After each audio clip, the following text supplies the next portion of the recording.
Hitler didn't just target synagogues, he also targeted Christian churches. Many people don't know this because they've bought the progressive line that Hitler was a Christian. When coming to power, Hitler knew he needed Christian support, and so he feigned public belief in Christianity. But privately, in a series of recordings, Hitler railed against Christianity as a destructive institution, contrary to science and the natural law of survival of the fittest. Once in office, Hitler persecuted Christians. His ultimate aim? The total destruction of Christianity in Germany. As a progressive, Hitler despised religious liberty. Nazism was his religion.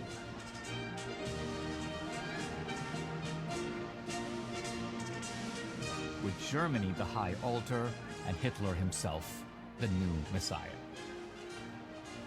Hitler was no Christian. Adolf Hitler's understanding of the Bible. What was his attitude about the Old Testament?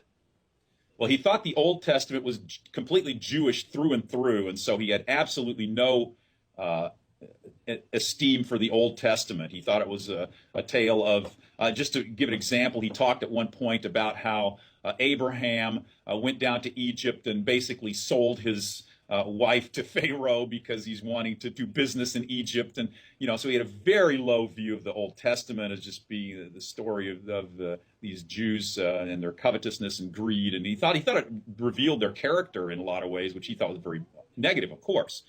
But interestingly, even the New Testament, he thought most of the New Testament was penned by a sneaky rabbi named Saul, who changed his name to Paul to sort of sneak in a lot of Jewish ideas into Christianity. So he thought that even though he liked Jesus in certain ways, although he didn't even believe all of what Jesus said either, but even though he had this sort of positive view of Jesus, he thought that Saul had corrupted everything in Christianity from the very start, from the get-go. And so Christianity had become Judaized in his view from his very origins. So he was actually out there more than, say, the Jesus Seminar. What about Adolf Hitler's belief in the afterlife? Was it Christian?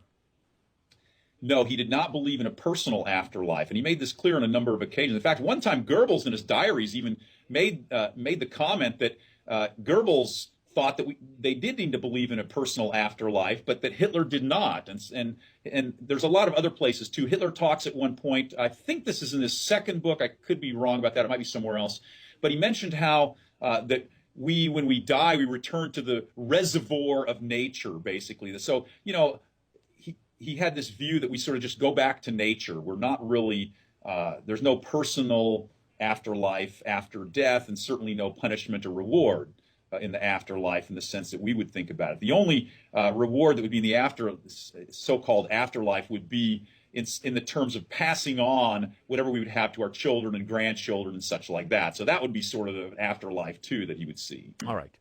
Now, let's go back to my original question, which was Adolf Hitler, by any definition, a Christian? Everything that you have described, Richard, I can't think of anybody these days who would call themselves Christians who had views like Adolf Hitler.